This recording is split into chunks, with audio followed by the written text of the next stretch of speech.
Welcome to the 4th Ottawa Sports Council Summit.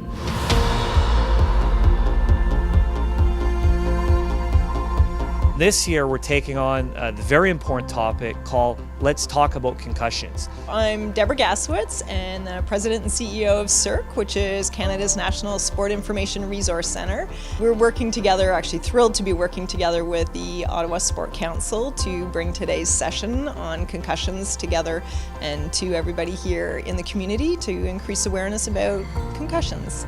We're here to really advance the dialogue. It's to better understand what is a concussion, what is the impact, potentially short-term and long-term, and then more importantly is how do we take these learnings from today and apply them. So concussions right now are such a prevalent issue.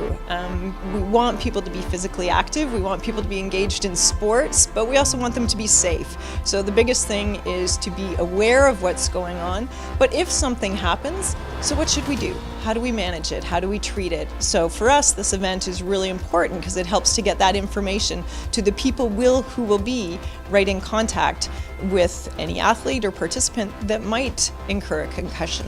I always say knowledge is only potential power. So we are here as a community of one, rallying around this cause or this topic that is concussions. To me, the most important thing as a group is what are we going to do about it? And how do we take these learnings but actually apply them? Because this is not meant to be a talk shop. This is meant to really advance the discussion and more importantly, force us to take action.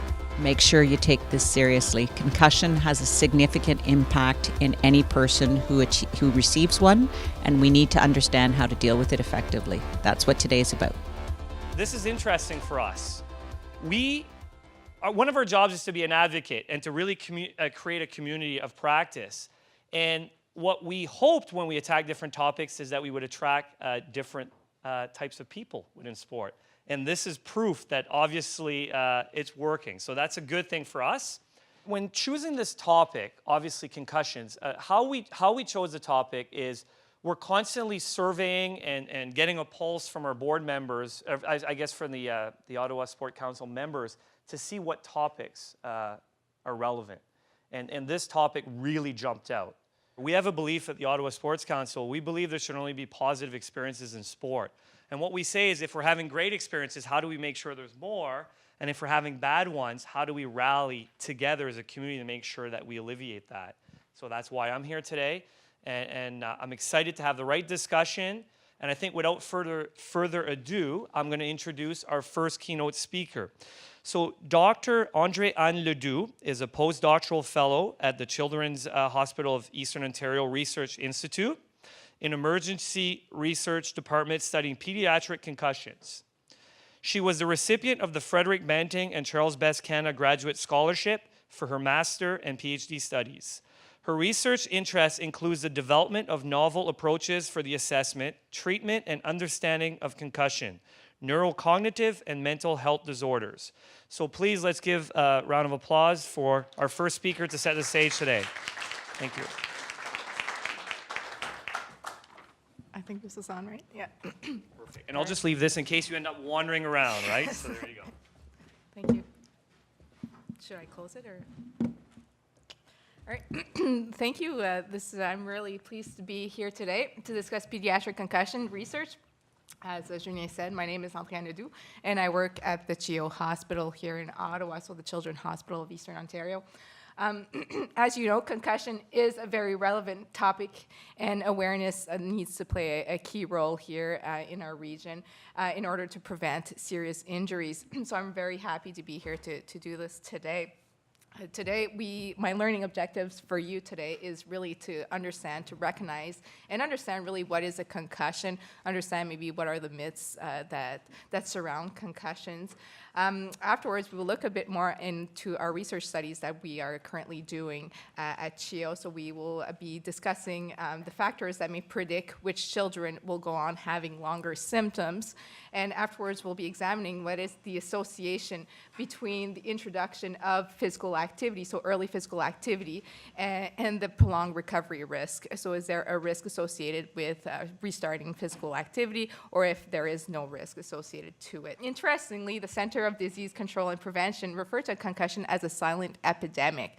And why is that? Silent, basically, they refer to the silent part of it, is because the symptoms of a concussion are often invisible, such as impaired memory. So they're really hard to identify. An epidemic is that we are seeing more and more and more cases of concussion in ED, so in the emergency departments and at the primary care providers.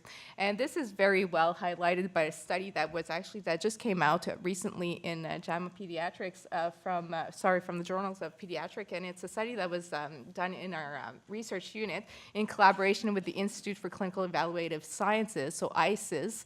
So the study demonstrates really well that there is a huge increase in the last decade, so from 2003 to 2013, of reported concussion.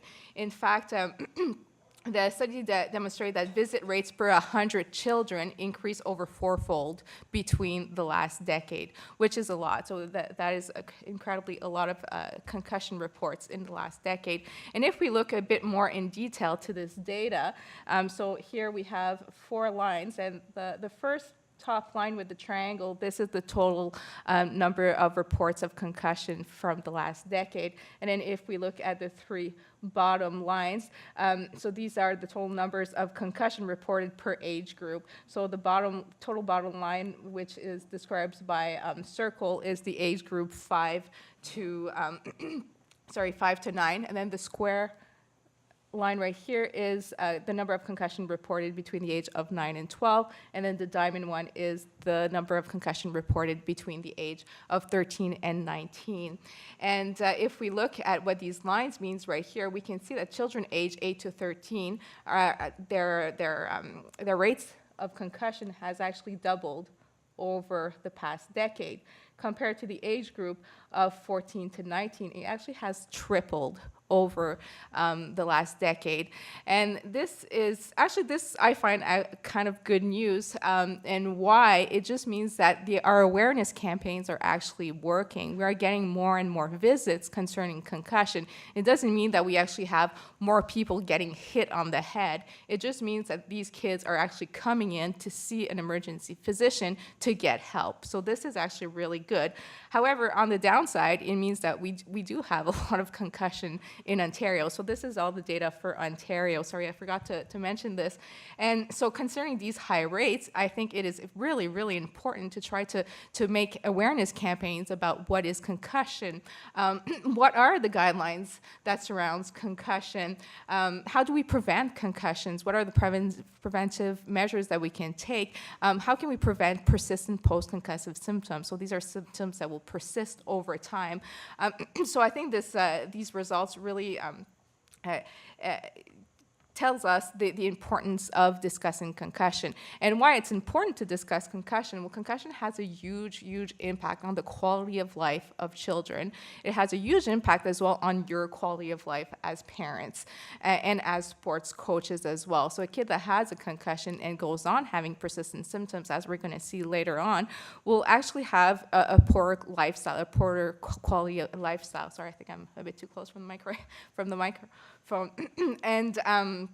And so it is, once again, I cannot stress enough how important it is to have these awareness campaigns. But not only this, it will actually have a burden. It carries a huge burden on the economy as well, having high rates of concussion. So to start off my presentation, I would like to start to look at 6 important key points that I think we would need to look at and understanding to try to demystify really what is a concussion. So the first thing I would like to discuss is what is a concussion, right? What is a concussion? I think that is a really important point because a lot of people are kind of confused on what is a concussion. So a concussion is a traumatic brain injury. So it is an injury of your brain. And normally it is induced by biomechanical forces. So what do I mean by that? Is that the injury is induced by a direct or indirect blow. All right, that indirect blow is important to understand. So it's an indirect or direct blow to your head, to your face, to your neck, or to the rest of your body. And basically, when it's indirect blow, the forces that have hit your body will actually travel up to your brain. And all this, what you need to gather from this information is that you do not need to have a direct blow to your head to be diagnosed with a concussion, all right? So just getting body checked can create enough forces to move your brain into your skull. When a person suffers from a concussion, the brain will suddenly shift, all right, to the front and the back of the head, or to the side, so to the left or to the right of the head. Basically what happens is your brain will bump, all right? It will bump in front of your skull and in the back of your skull. And just this movement, all right, will create bruises on your brain. And during this shift, what happens actually is certain parts of your brain might just stay still and other parts of your brain will move, all right? And might as well twist inside of your brain. And these twists are basically caused by rotational forces, and we call them rotational injuries as well. And this type of motion will actually create shearing of your nerve bundles. It will create shearing of your nerve inside of your brain. And when these nerves are stretched out, what it causes, it creates cascade of biological changes at the level of your cells, all right, at the levels of your neurons in your brain. And unfortunately, we cannot capture these modifications with CT scans or MRI. So this is why when you go to the hospital, rarely do we give a CT scan or an MRI unless we think that it is a more severe brain injury. And these changes are these cascade of biological changes are at the basis of the functional deficit that we see in concussion, of the symptoms, of the emotional symptoms as well that we can see in concussion. And these impairments are often short-lived, good. However, they can actually evolve over time and become worse. And this is what we will discuss later on today. So a second thing that I think it is important to understand is that a child's brain is still developing, right? So a child's brain will develop from the age 0 to the age of 21 approximately. And this development requires a lot of energy. And so when you have a concussion, these child's their energy is already maximized out to try to develop. So it's harder for them to actually resolve the symptoms of a concussion. And so these kids need a special type of care. They need a special type of approach in order to treat their concussion. Another thing that's important is that these kids will not recuperate at the same pace as adults. So if you had a concussion during adulthood, probably you resolved your symptoms fairly quickly. But however, this is not the case for kids. Kids can go on having numerous symptoms for at least 4 weeks, and we will see this in a few seconds. Another thing that is important, and I think probably coaches here are aware of this, is that you don't need to lose consciousness when you have a concussion, right? This is a big myth. A lot of people think that you do need to lose consciousness in order to be diagnosed with a concussion, but this is not the fact. So a child can get hit. If he or she does not lose consciousness, he can still be diagnosed with a concussion.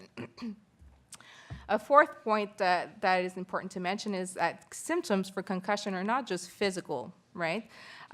They can be mental, emotional, or behavioral as well.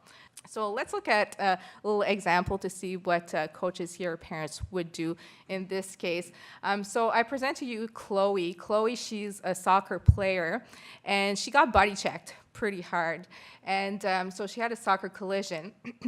When she's removed from the field, she has no loss of consciousness. She remembers the event pretty well. She's, however, unsteady on her feet. She's slow to answer questions. She has a headache, and she feels foggy and tired. What would you do? What did you say? Take her off the field. Exactly. And so if there is a suspicion of a concussion, the athlete should always be taken off of the game, and they cannot return to play on that same day. All right. If there is a concussion, as well, if that person is diagnosed with a concussion, the same thing needs to happen. That person or that athlete cannot go back and return to play on that same day as well. And if there is a suspicion of a concussion, basically the medical personnel needs to be immediately alerted. If you have certain protocols within your own association, you need to trigger these protocols on and refer the child to a medical facility. On the field, it's very important to be able to recognize signs of a concussion. So according to the Sport Concussion Assessment Toolkit 5, so the SCAT 5 that just came out in April, on April 30th from the new consensus statement. They state that observable signs after direct or indirect blow to the head are as follow. So neck pain or tenderness, double vision, weakness or tingling, burning in the arms or legs, severe or increasing headache, seizure or convulsion, loss of consciousness, deterioration of conscious state, vomiting, increasingly restless, agitated, or combative. So if the child has just needs to have one of these signs, the child should be removed from play right away. And then activation of the emergency procedure should be triggered on, and or urgent transport to the nearest hospital should be arranged. As I just said, there is actually 4 big categories of symptom signs that you can have when you have a concussion. So these symptoms range from emotional and behavioral, such as irritable, nervousness, anxious, frustration, anger, sadness. So these are all signs that are actually quiet, right? They're invisible and can be really hard to identify as well, especially in the age group of 14 to 19, where they're actually at the age group that they're hitting puberty and can be a bit more moody. Other signs, the physical signs are headache, nausea, dizziness, sensitivity to light, and sensitivity to noise. We also have mental, so cognitive deficits, so fogginess, difficulty thinking, feeling slowed down, difficulty concentrating and remembering. And finally, we have sleep, so somatic disturbances, difficulty falling asleep and staying asleep, and sleeping more or sleeping less as well. So if we look back again at Chloe, so Chloe actually went to the emergency department to get evaluated, and once she gets to the ED, the physician there will look at what were her baseline symptoms before her concussion to be able to really treat Chloe well and to be able to understand if she really needs to be diagnosed with a concussion. If Chloe is part of a study, she's going to have a bit more evaluation done on her. So let's pretend that Chloe is part of one of our research study, and this little form will come handy later on during the presentation. But in the end, the ED physician sees that her symptoms are actually getting worse over time, and so now when she hears loud noises or she sees bright lights, it is actually affecting her symptoms. Her headaches are actually getting worse. Chloe here had no prior concussion before, and this is an important question to ask, just because, as you know, the more concussions you have, the more chances you are of having a subsequent concussion. Chloe had no prior history of migraine or headache. She has normal cognitive assessment in the ED, and her balance test, so this is for research purposes, but her balance testing has multiple errors, and we'll see how we test balance a little later on. So in the end, Chloe is diagnosed with a concussion. And these 2 questions really form the basis of our research in the concussion research unit at CHEO. And so when will my child get better? The 5th point is most concussion actually will resolve quickly. So in kids, normally it resolves between 10 and 14 days. However, certain kids, so 30% of the population, pediatric population, will go on having persistent post-concussive symptoms, all right? So these persistent post-concussive symptoms affect 3 out of 10 children. And these symptoms will normally, how you diagnose persistent post-concussive symptoms is as soon as the child hits 1 month, it's been 1 month and the child has 3 or more symptoms that are persistent from their concussion. This is where they will be diagnosed with persistent post-concussive symptoms. This is where as well the child normally would have to go see a clinic specialized in concussion. We do have one here in Ottawa. And they would get special treatment. Now, persistent post-concussive symptoms is a very important discussion to have, and it's, I believe, a very important discussion to have with parents in order for them to understand how severe a concussion can be. And so these symptoms can persist for 4 weeks, they can last for months, and they can last for years. all right? And years, I'm not kidding you. We have kids that has been 3 years, 4 years, and they still have symptoms from their concussion. So what are post-concussive symptoms? Basically, post-concussive symptoms are the same symptoms as a concussion. So I won't be going back with these symptoms. However, just be aware that these are the same. So these are the same emotional, physical, somatic, and mental symptoms that the kids can have. It's just that these symptoms will persist over time. And these symptoms actually impact a lot the quality of life of these kids. And we tested this in our research unit. We studied basically what was the quality of life of children that were afflicted with persistent post-concussive symptoms versus children who had had a concussion but did not have persistent post-concussive symptoms. And we compared them as well to our normative data. So normative data is just data taken from the population of kids who didn't have a concussion.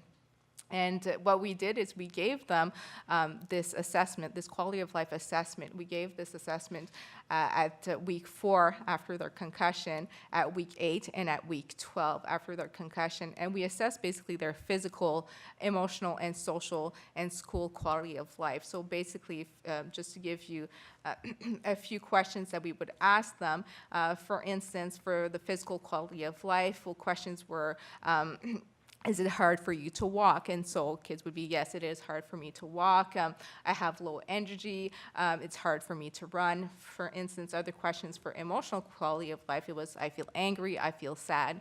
Social is, I have trouble getting along with other kids.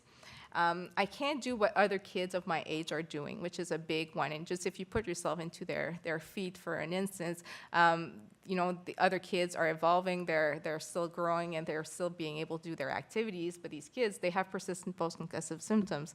They can't do these activities, and in the end, they're kind of excluded from their social, from their peers. And school questions are related to, you know, it's hard for me to pay attention, it's hard for me to concentrate. So we compared their data. So we compared, once again, the group that had PPCS versus the group that didn't have PPCS. And we came to the conclusion that the group that did have PPCS actually had poor quality of life compared to the group that had a concussion before and had no PPCS, and compared to the normative data. And we can see this very well into these graphs right here. So this is the physical quality of life, the emotional quality of life, social, and school. And the yellow line right here is the group that's afflicted with PPCS.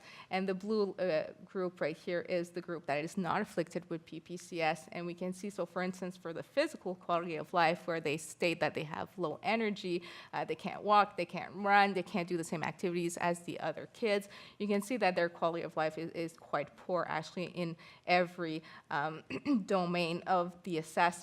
Same for emotional, same for social, and same for school. The school is quite interesting, as the group that has no PPCS also have a poor school quality of life. And this is basically due to the fact that in the previous guidelines, we actually take out all the kids and we tell them, you need to rest. So you can't go to school, you can't go back to sport, you need to rest until you are asymptomatic. And so by resting, by excluding them from their normal activities from society, they miss school, obviously, and it is harder for them to reintegrate school afterwards. So all of this, and why I decided to put this slide, is just to really show you the impact of concussion over time and how it affects the child. And not only this will affect the child, I think it's important to understand that this will affect you as well as a parent, because you need to take care of this child afterwards, right? So if you're scared of missing work to bring the child to the hospital because of a suspected concussion, well, later on, you might have to take even more work off because you decided not to go to the hospital to seek treatment for your child, because your child will have persistent post-concussive symptoms. So concussion is very serious, and we need to start taking it seriously. So over time, these kids will miss school, they'll miss a lot of activities, they will have impaired academic performance, they will often have depressed mood, anxiety, and overall, they will have a lower quality of life. So answering the question, when will my child get better, is actually a very hard question to answer. However, considering the fact that we need to consider that there's kids out there that will have persistent post-concussive symptoms. So this was one of the questions that we were interested in our research unit to try to answer.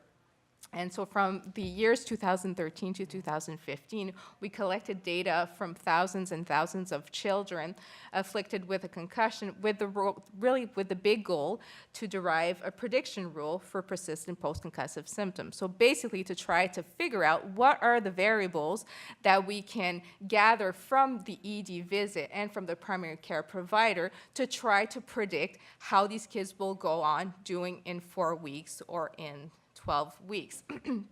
And so what is important to just remember is the prediction rule is based on ED variables, so on characteristics at the presentation in the ED department. This cohort of participants was followed for about 12 weeks, and were assessed, where we assessed their symptoms and various characteristics with self-rated questionnaires. The study is known under the 5P study, and the 5P means predicting persistent post-concussive problems in pediatrics. So from now on, I will be talking about the 5P study. So if you hear 5P, it means I'm referring to this study. So the 5P study was conducted in 9 Canadian pediatric hospitals across the Pediatric Emergency Research Canada network, and so this is PERC, and it combines many emergency departments in Canada. And 9 of their sites decided to participate in our study, making our results very, very representative of the Canadian population. And overall, this is what you look for when you look for results. And if you look for good results, you try to seek if they are really representative of your population. And in this case, they are. So we had 9 sites from Nova Scotia all the way to Alberta. And briefly, what we did is when a kid would walk into the ED, if he had a concussion within the last 48 hours, he would be asked to participate in our study. And if enrolled, a few questionnaires were given to the parents and the child, and one of which was the post-concussion symptom inventory, where we seek to understand their baseline before the concussion. So we ask questions like, before your concussion, did you have headache, nausea, balance problems, dizziness, etc.? And then we seek to understand better their symptoms after the concussion. So once again, after your concussion, currently, do you have headache, nausea, balance, dizziness, problems, etc.? This post-concussive symptom inventory was given at every time point of our study. So in the ED at 1 week, 2 week, 4 week, 8 week, and 12 weeks, we followed them with that same assessment.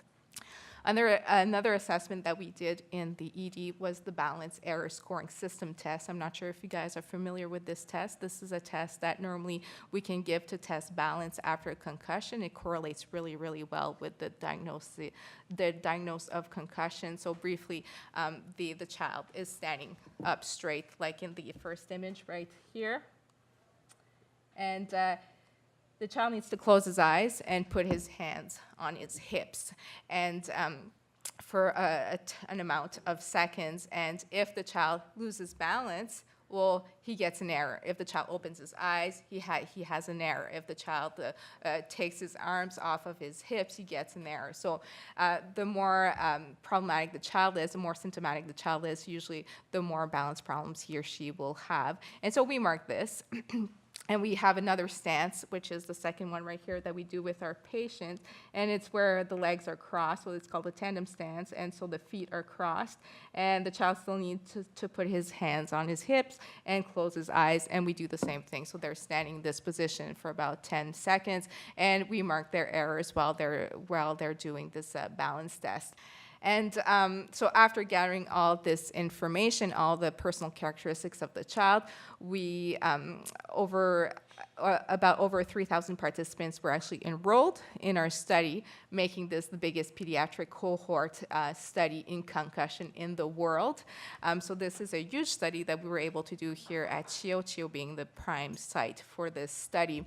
And After analyzing the results, the 5P team identified 9 factors that could predict the risk of having persistent post-concussive symptoms, so having symptoms that are prolonged over time. And these are the age. So first of all, the age group right here makes a huge difference. So higher you are, the older you are, the greater chances of you having persistent post-concussive symptoms. Afterwards, the sex had an impact as well. If you're female, you're at greater risk of having persistent post-concussive symptoms as well. The same as if you had concussions before, and if your symptoms lasted more than 1 week, you had a greater chance of having later on a greater risk of having persistent post-concussive symptoms. If you had a personal history of migraine as well.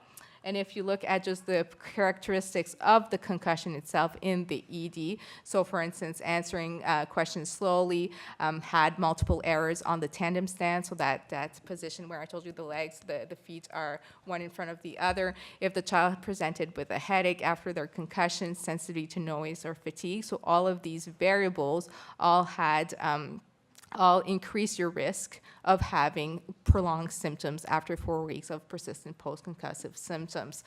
And if we apply the 5P rule to little Chloe here, we see that Chloe is a 14-year-old girl who had a soccer collision, if you remember. She had, however, no loss of consciousness or no amnesia. She was unsteady, slow to answer questions. She had a headache, and she did feel foggy and tired. Symptoms were worse with loud noises and bright lights. She had no prior concussion, no history of migraine or headache, and she had normal cognitive assessment in the ED, and she had, in the end, multiple errors on her tandem stance, well, on her balance test. And so when we put all of these variables into our prediction rule, we see that in the end, so she scores quite high on many of these factors, especially for the concussion symptoms. And her score in the end is 10. And so she is at high risk of developing persistent post-concussive symptoms according to this 5P rule. So what happens now? So here, our goal in developing this rule was, just to reiterate, was to try to give a good answer to parents on when will my child get better. And so we can apply this rule, so in the emergency departments and at the primary care provider, try to gather all these information to try to apply this rule and give an answer, so an objective answer to the parents as to when my child will get better. So what happens now when you figure out that, my child might get PPCS? Well, hopefully, the first thing is hopefully you have been to the ED department to get your child evaluated. After going to the ED, a still widely used practice in concussion is to advise for the child to rest. All right, hit the pillow and rest. And only starting back physical activity once completely symptom-free. This prescription, unfortunately, is really not good. It actually creates more harm than good, and it results in sentence bedroom jail. So it is sentencing our kids into basically a jail and preventing them from seeing their kids, preventing them from going back to school, etc. Let's just, before I introduce you the new guidelines, I'd like to talk a bit about these old guidelines. So these REST guidelines come from previous concussion protocols, and this protocol was actually just updated in April 30th, and I'm sure you guys are all aware of it. The new consensus came out. And so these REST guidelines come from experts' opinion. It does not come at all from research evidence-based. So these REST protocols have never been studied before. As of today, I am telling you, we have no clue if we should be putting our kids on rest bed or we should be reintroducing physical activity. We have no clue. So what's important is that rest does actually play an important role in the acute phase of the concussion. However, we've been starting to notice that protracted physical rest So for instance, keeping our child resting until they are completely asymptomatic is actually creating more symptoms in these kids. These symptoms can go on as depression, anxiety, so you can just understand that you're pulled out of society and you're basically put into a jail, into your room, into a home without being able to even play on your cell phone. You're preventing socialization. So yes, it is creating severe anxiety and depression. And not only that, it's actually creating physical and mental deconditioning because we're preventing them from being reintroduced to their normal routine. On the other hand, there is physiological, psychological, and functional benefit of early physical rehabilitation. And this we are actually seeing in other types of disorders, such as in a stroke. And a stroke, it is a severe traumatic brain injury. And when someone has a stroke, normally 48 hours after the stroke, they are encouraged to restart physical activity. But we're not doing that in concussion, and concussion is a mild traumatic brain injury, right? So after a concussion, it is essential for optimal recovery to rest your mind and body. However, the question remains, when will my child be able to return to sport? And we were interested in our study, so this is really one of our main questions in our research unit to try to identify is when will my child be able to return to sport. And what we did recently was actually published in JAMA in December. We took that 5P cohort and we tried to identify, we separated the kids that had started back physical activity at 7 days. And we compared them to the children in that cohort who did not return to physical activity within 7 days of their injury. And when we compared their score, we figured out that the kids that returned to physical activity within 7 days of their injury, they were only 25% at risk of developing persistent post-concussive symptoms compared to the child who had not reintroduced physical activity. So there is a link. There is an association between early physical activity and early physical activity, will reduce actually your risk of developing prolonged symptoms over time. So physical rehabilitation actually is important. And in the kids that are not being reintroduced to physical activity early on, they go on having persistent post-concussive symptoms, or a greater chance of having persistent post-concussive symptoms. So here, this was based on a self-rated study. It was not a randomized clinical trials, but it is, however, the first large-scale study to provide support for benefits of early physical activity after a concussion. And so randomized clinical trials are actually really urgently needed right now to confirm these findings and really to determine the optimal timing of reintroducing physical activity. Now, the new consensus that just came out in April decided to change their rules and regulation as to rest. And so the rest guidelines have actually changed, and now they state that after a concussion, the child needs to rest for a period of 24 to 48 hours of having no activity at all, so really resting. And so this has to do with cognitive and as well physical activity. And after that 48 hours has passed, the child can actually reintroduce their daily activities into their routine as long as these symptoms are not provoking any symptoms, all right? Sorry, as long as these activities are not provoking any symptoms. And if the child is capable of doing their daily activities without having any symptoms or provoking or worsening the symptoms, he or she can gradually reintroduce physical activity in their routine. And by this, it's not taking their skates back right away and going on the ice. It's just really reintroducing it really slowly. So to start doing aerobic, for instance, to walk. So the first step would probably be to try to walk without having a considerable amount of symptoms, so without having any worsen of their symptoms.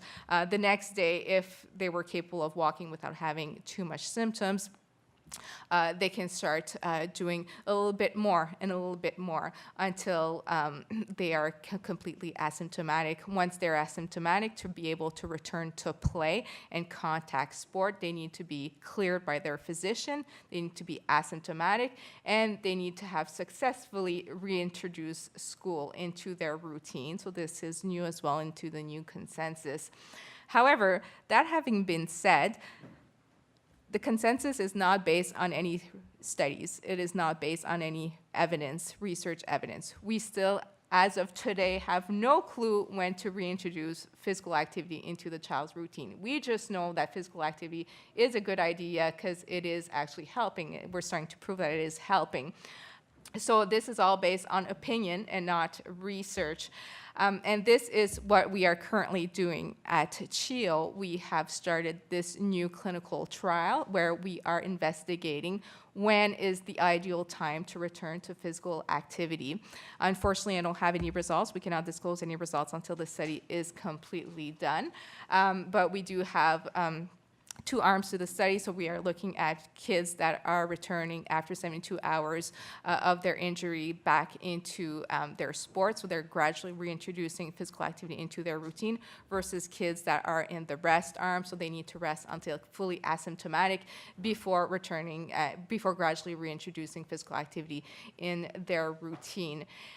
This is a multi-site study once again. So it includes CHEO, sick kids in Ontario, and the London Hospital, and it's a really great collaboration that we have. So hopefully within 18 months from now, you guys will have maybe results that will clear the matter as to when exactly we can return to physical activity and what type of sport or how intense the sport can be after a concussion, because that as well has never been studied. We're saying that we need to do light physical activity, but maybe this is not the case. Maybe the kid, obviously kids should not be returning to full contact sport straight after a concussion, but maybe, you know, starting to jog earlier might be good or might be not good. So we are assessing this and we're studying this right now in our research study.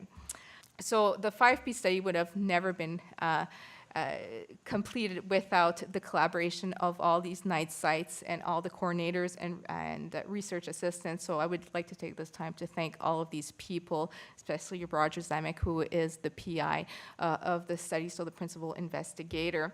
And these are all our collaborations as well for the P-CARE study. And the protocol in the study wouldn't be ongoing right now without all of these folks. So I would like to thank them as well. So we have a few links here. I've posted the new consensus form from the British Journal of Sports Medicine. It's free, it's online. I've also posted the SCAT, so that Sport Concussion Assessment Tool, so that was just published in April. So this is to help you better try to diagnose and recognize what is a concussion. I've also added right here the link, the third link right here. This is our CHEO a CHEO PDF that explains what is a concussion and how we treat a concussion at CHEO.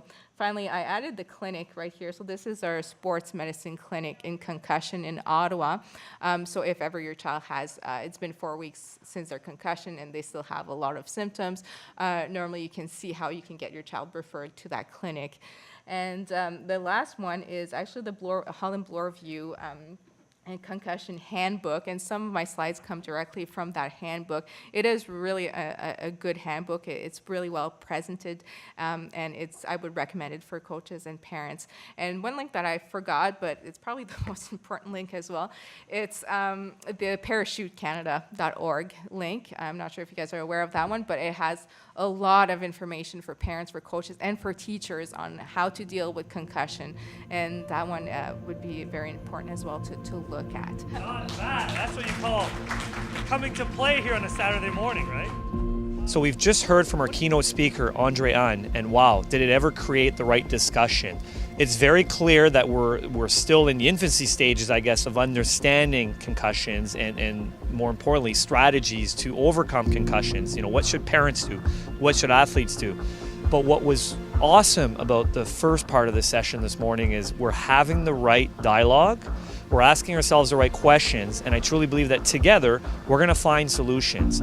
What gets me excited about today is the fact that everybody cares. This is a large gathering of people who believe they need to understand and be aware of the impact of concussions so that they can take it forward in their clubs and in their communities and in their homes.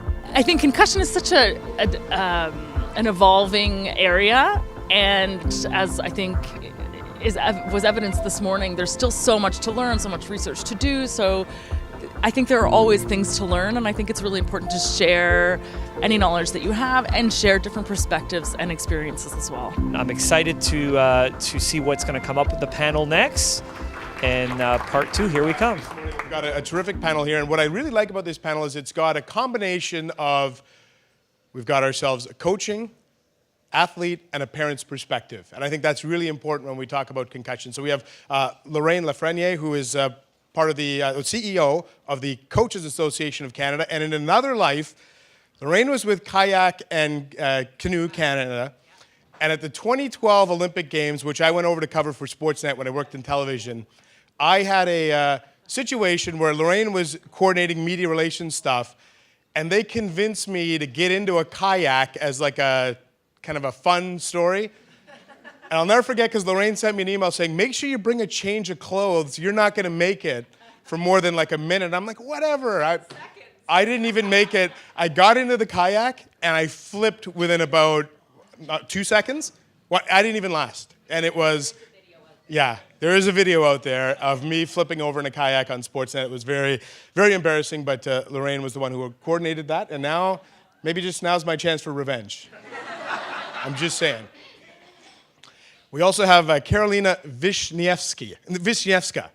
Yeah, I nailed it. Hey, listen, I do Mark Borowiecki's name all the time, so I know it looks like Borowicki and it's Borowiecki, but Karolina, one of the most accomplished Paralympic athletes in our country's history, and she's got a concussion story to tell. And then, of course, at the very end of the table, we have Gord Stringer with us. And, you know, I think in our community, if you were to ask me, in my opinion, there's 2 young people's lives that I think have impacted this community. One is Darren Richardson, who I think the DIFD movement has really opened up a conversation for mental health in our city. And the other one to me is Rowan Stringer, who's opened up a conversation about concussions and about head trauma. And I think it's so inspirational when we have parents, and I say this to Luke and Stephanie Richardson all the time, and I tried to say it to Gord when I met him here, what he and his wife Kathleen are doing. It is so inspirational that we have parents that are willing to take a story of theirs and move it forward so we can all be better for it. So I think it's just absolutely wonderful that Gord Stringer is part of our panel today.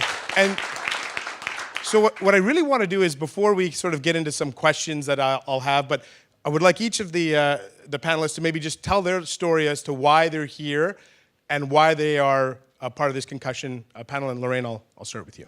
Okay, all right. Well, thank you very much, and I can arrange a canoe kayak experience for you anytime you like. So I work with the Coaching Association of Canada. I'm also a mother. I want to start off by saying why we are the Ottawa Sports Council, and I should turn that on. Now it's on? Oops, oh, look at that. Okay. I've had 2 concussions. My first concussion was in grade 1 when in the school gym we were playing I Wrote a Letter to My Mother, and I forgot my running shoes. And I ran around in circles and knocked myself flat out. So I was really out because I didn't have my running shoes. So concussions is not just a sports issue, it is a public health issue, and it can be found in any walk of life. And so for our discussions, I think that's really important that remember it's a public health issue, and it has been deemed a public health issue. The Coaching Association of Canada works with 66 sports in every province and territory to offer standardized coaching education across the country from community to high performance. And it's called the National Coaching Certification Program, or NCCP, available in les 2 langues officielles. And in 2013, we made a significant shift to address concussion management and protocols in our training. We also produced an online concussion training, prevention, detection, recovery module. That's about 60 to 90 minutes in length. It's at coach.ca, en français, les 2 langues. Making headway, that's the red card on your table. And that is a really good tool for you to take away and use. There are many. It's free. So please feel free to share it and to use it. It really creates the common conversation that we're creating today. The University of Laval one, and I do think it's really important that we have as much resources as possible. I'm going to give you the URL. It's www.ulaval.ca/MOOC. So that's another one. SportsMed BC also has a very good tool. I encourage you to take as much and as many times as possible refreshers in concussion awareness, along with all of your first aid and any other training that you require.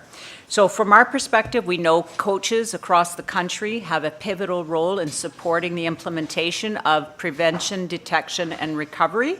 And so from CAC's commitment, we really do want to see a significant shift in the system, and we work with our sport partners to do the same so we can clear up the questions as we had earlier about return to play protocols, for instance. And we really support return to school first before return to play. Carolina. Okay, yes, okay. Hi, my name is Carolina. I was an alpine skier my entire life. I represented Canada at 3 Paralympic Games.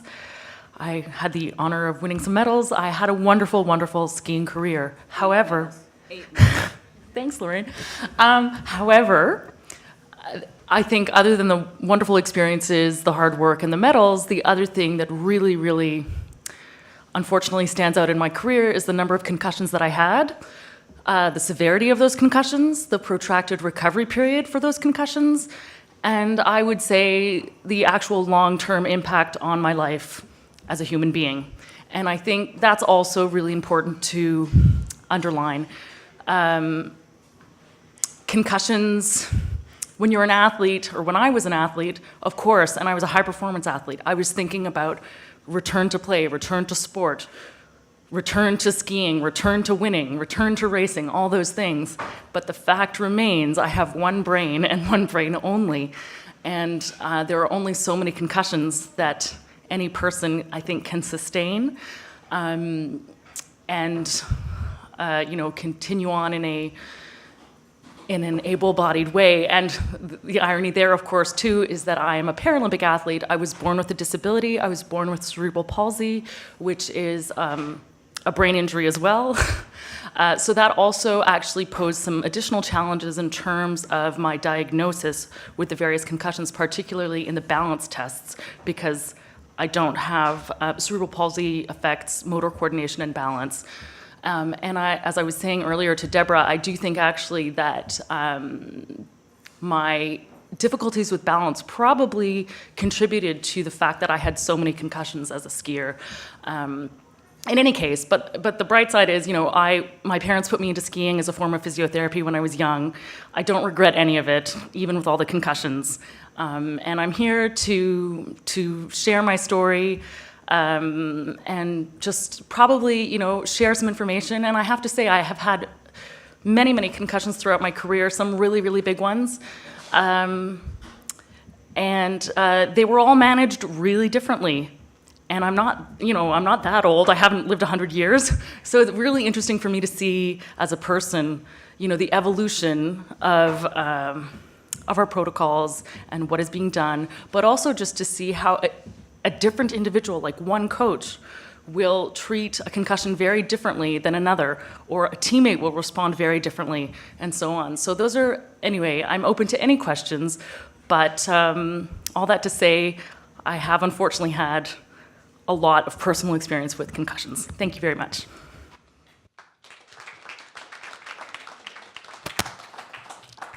And lastly, over to Gord. Hi. Thanks, Ian. I'm here today as a parent, but also as a concussion advocate for education, awareness, treatment, all aspects of surrounding it. Currently, I'm serving on the Rowan's Law Advisory Committee as well, with 14 other much more knowledgeable people than I, from all aspects of society, from public health, children's medicine, education, sports organizations. These people are committed to the work that we're doing. One of the things that came out of Rowan's death was an inquest in May of 2015 here in Ottawa, which resulted in 49 recommendations from the inquest jury. Our mission since then, and it's interesting, the media has been very kind with us, but one of the things they hit us with, the very first question after the inquest as we walked out of the courtroom was, okay, now what?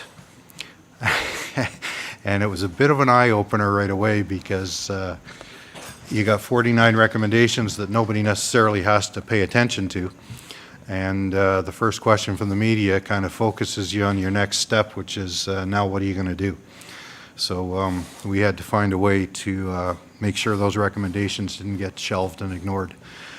So we got Rowan's Law passed last year with the help of John and Catherine and Lisa MacLeod, our local MPP. But then, of course, there becomes, now what? And the next what was Rowan's Law Advisory Committee to make sure that the government gets a blueprint as to how to implement those 49 recommendations. So we're targeting release of that report to the legislature in September, sometime September through December. We have to wrap up by December. We're targeting September right now. Some of the key things that are being discussed at the committee are the real need for a cultural change. And that's not something that's going to happen overnight, but it is something that has several facets to it. And one of the facets is education. And education is a key for myself and Kathleen as parents. It's our feeling that had Rowan had a little bit more knowledge, had her friends and teammates, had her coaches, et cetera, had a little bit more knowledge, the decisions that were made or decisions that weren't made by herself particularly might have been different and had a different result. So we're looking for mandatory education to be put into place both in the school system but also for coaches, and I know Coaches Canada has taken great strides in that area.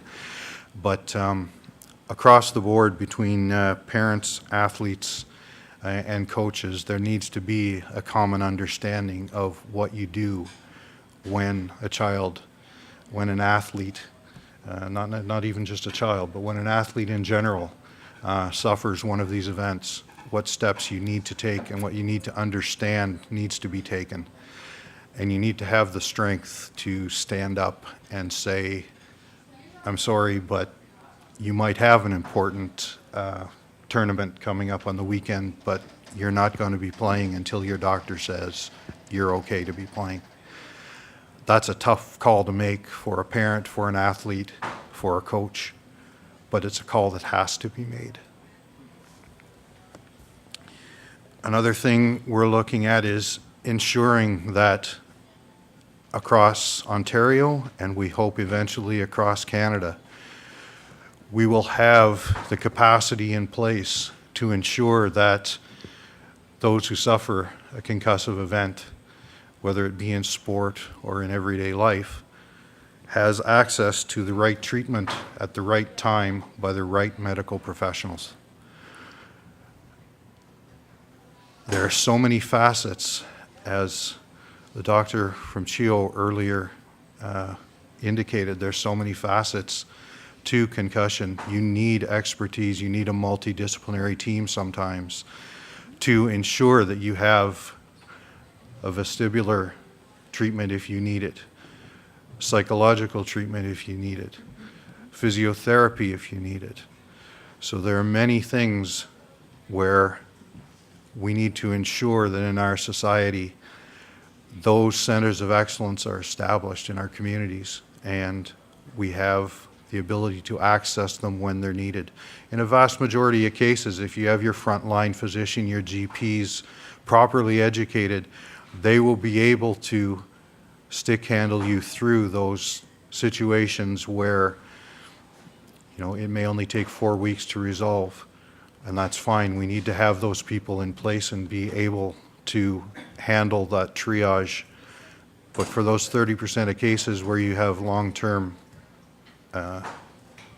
problems, We also need to have those centers of excellence and expertise. We have some in Canada that can already be duplicated, but we need more of them, where those people can go and get the help that they need. From a parent's perspective, but also for coaches and athletes, one thing, I didn't know much about concussions at all before what happened to Rowan. But one thing I really don't understand is the stories that I hear still today. If an athlete gets a broken bone, they're going to arrive at the field with a cast. They're not going to participate fully until that cast heals. With a brain injury, you don't see that cast, and maybe that's the difference, but it still requires the same level of care. The brain can and will heal itself when it's properly treated, properly given rest. But you have to be able to stand up and say you're not going to participate until you've healed. You're not going to be able to see the bones healed. You're not going to be able, but through the clinical and medical treatment, decision will be made when you're ready to go back. Because you can't see that cast, because there's no cast on your head when you've suffered a concussion, that's a difficult one to visualize. But you have to be able to have the strength to stand up and say, as an athlete, I can't go back until the doctor says my brain's ready. And for a coach and a parent, you have to be able to step back and say, my child needs to take that time. So that's what we're shooting for. Thanks. Excellent. All right. I thank all three of you for again, coming here today, being willing to share your story. So basically, I'm just going to try and stick handle this, and we're just going to move along with some topics. And Lorraine, maybe I'll start with you on, I think of back in the 80s and the 90s, if players and athletes had a concussion, the term was, oh, they just got their bell rung. They're going to be fine and just get back out on the field. Maybe just even from a coaching perspective, how do you think it's shifted in the last 15, 20 some odd years as it pertains to concussions? Well, I think everybody's perspective in this room just shifted listening to Gordon. And it's a painful shift, and it's what, to the credit that the Stringer family has done to change that conversation, it's undeniable. And so I think the shift has to do with the conversation. It has to be talked about. It has to be discussed. It cannot be seen as a sign of weakness when you have a concussion. And that is part of the language that has shifted. It's not a sign of weakness. And so, as Gordon talked about the need for education, we know, and we're a bit biased because our primary purpose is education, but we know with education, the awareness and the understanding to act differently, to behave differently, is a significant contributor. I think for this audience, that is a very important message to get across. I actually have thought about this, and I think that in some ways, parents, coaches, and athletes at the grassroots level are almost in a more advantageous position because everyone's looking out for everybody. It's a community, it's very close-knit. What I would like to see is that as the athlete or the person who's suffering a concussion, that the onus is not placed on you to self-diagnose. The joke on my team, everyone knew I had a history of concussions, and so it was like, well, don't you know? Are you concussed or are you not concussed? And it was kind of, the ball was thrown to me in a way, which was extremely stressful and is absolutely wrong. A concussion is a brain injury. And if you've just had a massive crash in alpine skiing, concussions can happen in any way, but it can be it shakes you, even if you're experienced like I was. Usually, whenever I had a concussion in skiing, it was usually a massive crash. Bloody face, broken teeth, the whole thing. So you're shaky. You don't know. So I guess one of my messages today is certainly talk to the athlete, talk to the child, try to understand what their symptoms are, how they're feeling, but in no way should you expect that person to know what to do next. That is your job as the coach, your job as the parent, your job as their teammate or their friend or whoever. Whoever you are, and if you're near someone who's potentially had a concussion and you're okay, it's your role to step in and do what you can. And that might just be saying, okay, I don't know what to do, but I know that your coach has been trained. Let's go see the coach, or let's take you to the hospital. There's never any harm in just, taking, what's that expression? Better safe than sorry, basically. Nobody's asking you to make a clinical diagnosis. The clinical diagnosis is going to be done by your physician, by your emergency doctor, by your sports medicine doctor, whatever. All you're being asked to do is to make that decision that you saw something, or one of your athletes. As a trainer, you should know every athlete on your team. That should be your job on that team. You should not be watching the play when it's out there. You shouldn't be watching the game, let's say. You should be watching your athletes. And you as a trainer or a manager or a coach should know each of your athletes, such that if somebody comes off or somebody comes to you one day and they don't seem to be themselves, you can make that decision in your head that something's not right. That's all you have to do, and then make sure that they get seen. So please don't go away thinking that anybody's asking you to diagnose concussions here. What you need to do is understand the symptoms, and when you see them, make sure that the athlete is looked after properly. Let the doctors handle that. We need consistency across the board. That's one of the big things. It came up in the discussion earlier that you can go on the internet and you can find all kinds of, somebody says something else. What we'd like to see is kind of a one-window approach where we're going to have somewhere where the best information is available to everyone, and it's consistent across Canada, and that will be the resource that people can go to receive the information that they need as coaches, as players, as parents, but also as public health people and anyone else that might be involved in it. Lorraine, Carolina, and Gord. We have a doctor from CHEO, but we had a parent, we had a coach, and we had an athlete. And I think it's important because those are all the stakeholders. When it comes to concussions, it's not just the athlete. And it is an athlete that has to be surrounded by a quality parent, a quality coach, and then obviously, probably the most important thing is quality medical coverage and assistance. And to have all these people in the same room today, kind of discussing, well, how do we get on the same page? How do we do this? I think it's great because the key thing is, how do we cut red tape and sort of get to the point where all the stakeholders are able to be together in the same room and moving this forward? It was really inspiring to hear Rowan Stringer's dad, Gord, speak to the panel today. I just thought his story is so inspirational that he's able to take what I think a lot of people would have classified as a tragedy. Instead, he's looking at it as a positive, saying, this is what happened to our daughter, and what can we do to make sure this doesn't happen to any other young boy or girl in this country? And I think that was my biggest takeaway, is that maybe Rowan fell through the cracks because there weren't safeguards in place, there weren't safety nets as it pertains to concussions. And that was only a couple of years ago. And now the hope is we can put these safeguards, these safety nets in place so that we never have to have a situation as tragic as that. I think the key thing is for people to just become aware and become knowledgeable and not to be fearful, because really our role, and that's everybody surrounding the child or the athlete, is to be there and to be of assistance and to be helpful and supportive. And if you don't know anything and if you have nothing to offer, then don't get into the fray.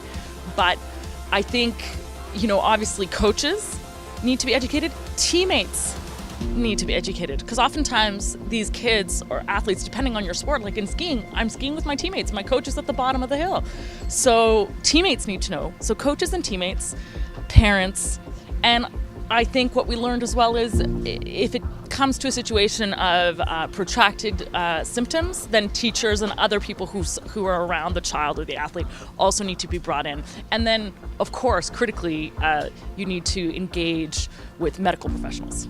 Overall, I think it is still indicating to us that there is still a great amount of concussions out there, and we do need to change the way that we are thinking, so make people aware of what is a concussion, what are the symptoms, how to recognize a concussion, to be able to better report it, but as well to be able to better treat it, and to better understand how exactly to deal with it in the home. What I'd like to see is consistent and across the board approaches to protocols, to guidelines across the country. Right now, there's a patchwork of things that exist. Different sports have different approaches, and what we need is a consistent level of education, of medical awareness, of treatment across the country for concussion, because in small town sports, they still have to take the same approaches to injured athletes as they do in Ottawa, where they have lots of medical facilities and not lots of expertise. So, we're looking for consistency across the country, so that people can expect a high quality level of care wherever they are. Ottawa is such a lucky area. Canada is leading the forefront in concussion advancement and concussion awareness. We have some phenomenal researchers, some phenomenal doctors, Dr. Tater, Dr. Zenek, Catherine, that are leading the way, that we're very proud of. Here in Ottawa, we have some great resources as well. I mean, we have the Carleton Concussion Clinic, we have different resources here at CHEO that are phenomenal, that are really groundbreaking, and I think we're very happy and lucky to have them in our community, so that we can help our participants and all of us to be safe. So it's one that, we should be proud of it, and it should be helping to make it safer here in Ottawa and across the country for people who are continuing to participate and play in sport. We should all rally behind this and start having a conversation, open up a conversation about brain injuries and head trauma for kids engaged in sports.